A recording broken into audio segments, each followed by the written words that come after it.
America ने भारत पर सबसे ज्यादा 50% टैरिफ लगाने का ऐलान किया है। इसमें से 25% टैरिफ लागू भी हो गया है और बाकी का 25% टैरिफ 27 अगस्त से लागू होगा।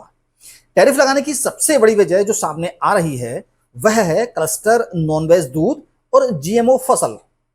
पहले बात करते हैं नॉनवेज दूध के बारे में। अब कुछ लोग कहेंगे या सोचेंगे कि यार दूध तो वेज होता है, लेकिन ये नॉनवेज कब से होने लगा। जी हाँ, अमेरिका की गायों से दुआ जाने वाला दूध नॉनवेज दूध है। अमेरिकी गायों का दूध नॉनवेज है, यह बाद में समझेंगे। पहले समझते हैं कि भारत और अमेरिका के बीच पिछले 4 महीने से ट्रेड डील पर जो बात चल रही थी वो नाकामयाब रही। इसके पीछे की बड़ी वजह जो निकलकर सामने आई है वह है भारत का कृषि और डेयरी के मामलों में अमेरिका से समझौता करने से इनकार करना।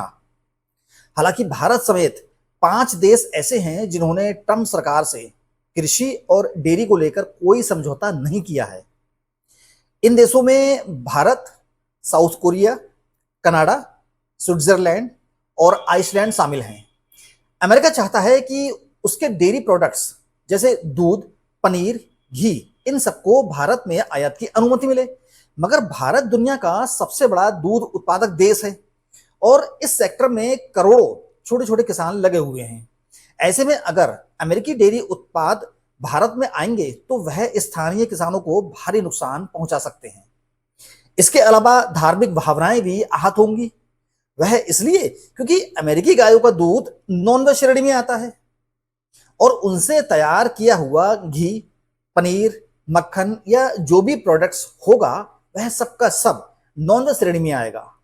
तो ऐसे में धार्मिक भावनाएं आहत होना आम सी बात होगी। अब अमेरिकी गायों का दूध आखिर नॉनवेज क्यों है?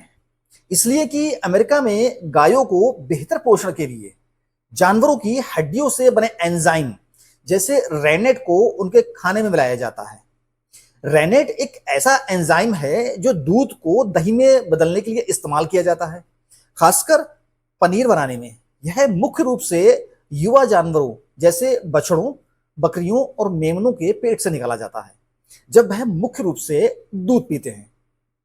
भारत ऐसी गायों के दूध को नॉनवेज मिल्क यानी मांसाहारी दूध मानता है, जिसकी वजह से अमेरिकी डेयरी प्रोडक्ट्स को भारत में आयात की अनुमति नहीं मिल रही है। भारत की शर्त यह है कि कोई भी डेयरी उत्पाद भारत में तभी बिक सकता है जब वह यह प्रमाणित करे कि वह पूरी तरह से शाकाहारी स्रोतों से बना हुआ है। इसके साथ ही अमेरिका चाहता है कि गेहूं, चावल, सोयाबीन, मक्का और फलों जैसे सेब, अंगूर आदि को भारत के बाजार में कम टैक्स पर बेचा जा सके। वह चाहता है कि इन पर अपनी इंपोर्ट ड्यूटी को भारत कम करे। वही भारत अपने किसानों की सुरक्षा के लिए इन पर हाई टैरिफ लगाता है ताकि सस्ते आयात से भारतीय किसान प्रभावित ना हो। इसके अलावा अमेरिका जीएमओ फसलों को भी भारत में बेचने की कोशिश कर रहा है, लेकिन भारत सरकार और किसान संगठन इसका कड़ा विरोध कर रहे हैं। अब बात करते हैं कि जीएमओ फसल क्या है। जीन बदलकर बनाई गई फसलों को जेनेटिकली मॉडिफाइड ऑर्गेनिजम्स कहते हैं। इसमें फसल के जीन को बदलकर उसमें नए गुण जोड़े जाते हैं।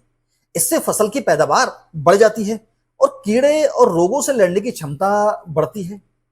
ऐसी फसलों में कीटों से लड़ने की ताकत बहुत ज्यादा हो जाती है और सूखे से यानी कि सूखा अगर पड़ता है तो उसमें बचने की क्षमता बहुत ज्यादा होती है।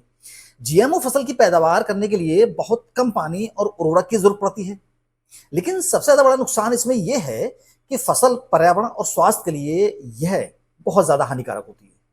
और दूसरा सबसे बड़ा नुकसान यह है कि उन बीजों पर कॉरपोरेट कंपनियों का नियंत्रण होता है, जिससे कि वह अपने मन मुताबिक दामों में इन बीजों को बेचते हैं।